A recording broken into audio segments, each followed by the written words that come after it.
In this video, we will discuss the frequency separation technique. Now, this frequency separation technique is going to be for an 8-bit file. How do we know what kind of file are we working on? Is we can look up on top on the file menu and you will see it will say RGB/8-bit. This is how we know it's 8-bit. We can also check under mode, and there it is, Adobe RGB 8-bit. So, to create a frequency separation layers, we need to create 2 extra layers. So Command or Control J once, twice. Now we're going to name layer 1 blur, tone, and the way this technique works is that you separate your image into different layers of tone and texture. So this is going to be tone where we will be able to blend our color, and then this layer is going to be our texture layer. It will have no color in it except texture for skin. Okay, so I'm going to turn off the eye on texture layer, click on the blur layer, and I'm going to choose to go to filter, blur, blur, Gaussian, blur. I like to blur by about 7 pixels, but you can go as high as 14. See, this is a 12 and it's kind of too blurry. I just want a slight blur. 7 should be enough. Click OK, but you might have to readjust it to your own needs. The bigger the file, the more blur you can apply. This is a 23 megapixel image. I'm going to click on the texture layer, and this time I'm going to choose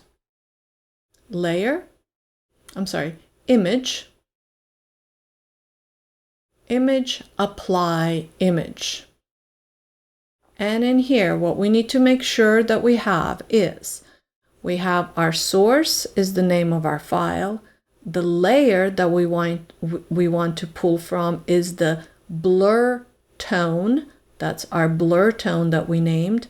We're working in RGB. The blending mode should be subtract, and our scale should be 2, our opacity should be 100, and our offset is 128. Now, if you're working on a 16-bit file, these numbers are different.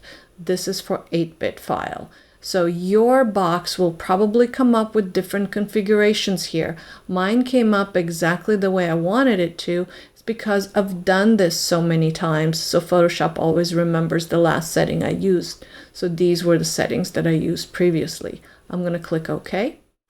And now I have this strange looking image. I do see quite a bit of texture, but I don't see my color.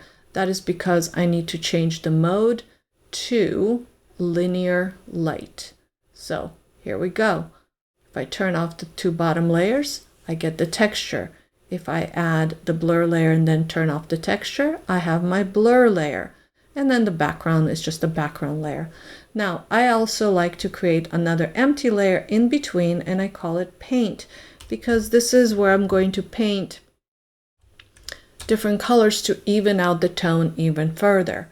So let's tackle this. I'm going to click on the texture layer because I'm going to address all the texture issues that I might encounter. So now I'm going to remove the big issues. So she's got like a little bit of a scab here and some makeup lines and things like that, or rather makeup dust. So if I go to the clone stamp tool, I have to make sure that I'm set on current layer, not current and below. You might have been using current and below before, but this has to be on current layer. Look what happens if I leave it on current and below. If I option click right on her skin, thinking I will remove this, you see what I'm getting? This weird burnt out color. That is because I have it set to current and below, so I need to be in current layer. And now if I do the same, option click here and start removing, now notice my flow is very low, so that's why I have to go back and forth, back and forth. Now I have some discoloration issues here. That's okay. I will address that later. I just need to get rid of the spots that I want to get rid of. And in fact, I'll go ahead and switch to the healing brush, and I'll make sure it's also on current and below. And I'll use my healing brush to remove some of these specks and things. So here I will speed up the video so that way you don't have to sit here and watch me click away, but I'm option clicking and removing the little spots.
Okay, so here now we removed a lot of the texture.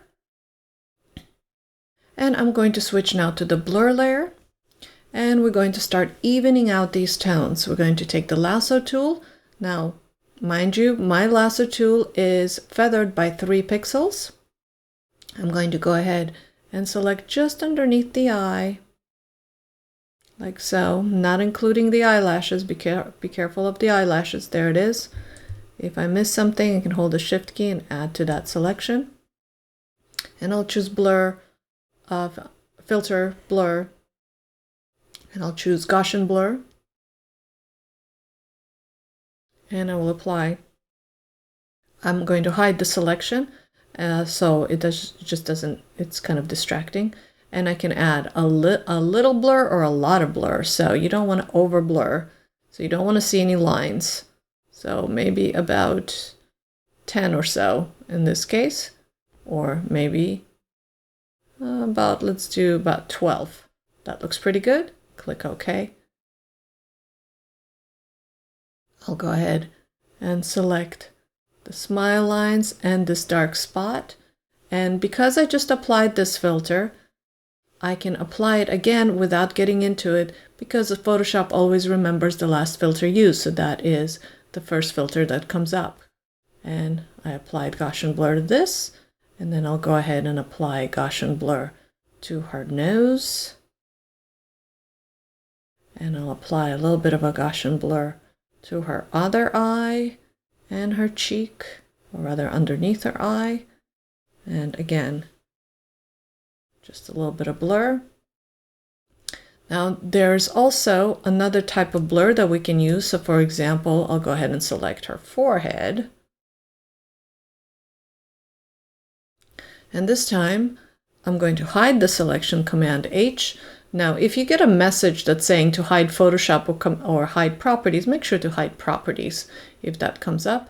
And this time I'm going to choose blur and I'm going to choose motion blur. So motion blur, I can either blur side to side, as you can see it's side to side and that's way too much, or I can blur up and down. So you see it's up and down, and that's a little strange looking, or I can do something in between. You'll decide what works best for the way the skin is pulling. So in this case, the skin is actually pulling side to side.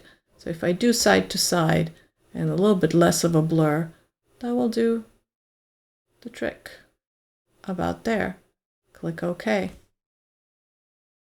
Now if I was going to do this blur down by her chin, I may change the direction, but let's see how we do.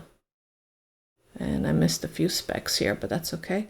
Hide it, Command H or Control H, go to Filter, Blur, let's do Motion Blur, And if I do up and down, actually up and down looks much better on her. So I will do up and down. And again, don't do too much, do just the right amount. And you just have to look, make sure you don't get any weird lines. Look at the transitions, so that looks pretty good. Now I'm still seeing this dark spot, so I'm going to deselect, because I know I have a selection. Command H will show it up again. So I'm going to deselect, Command D. And now I'm going to literally paint in some color here. So this is where the paint layer comes in. If I click on the paint and I choose my paintbrush and I have a very low flow, I like a low flow, I'm going to option click nearby. I like this color. I don't like this color. I like this color. Select that. Maybe slightly smaller brush, and literally paint in the color. And if you overpaint, it's okay, because you can erase it. In just a minute here, I will erase it.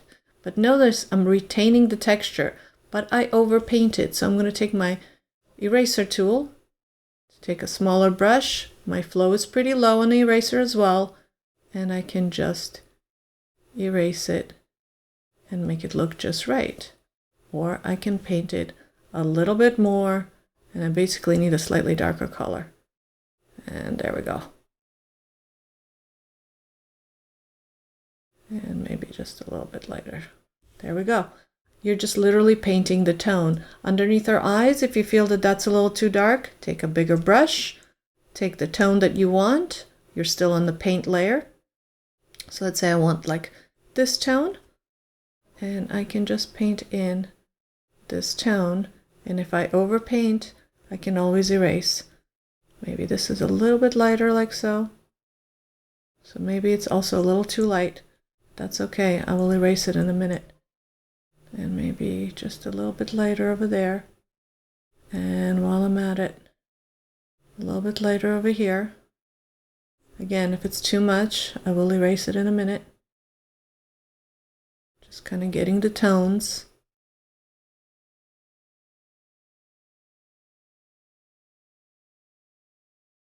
Okay, even this out.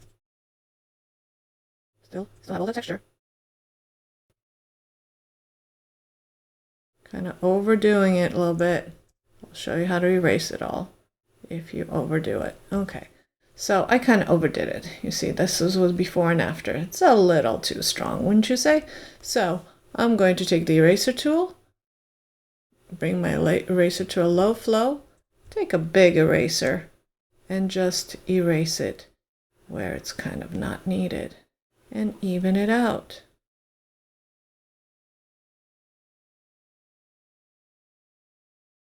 And that looks better.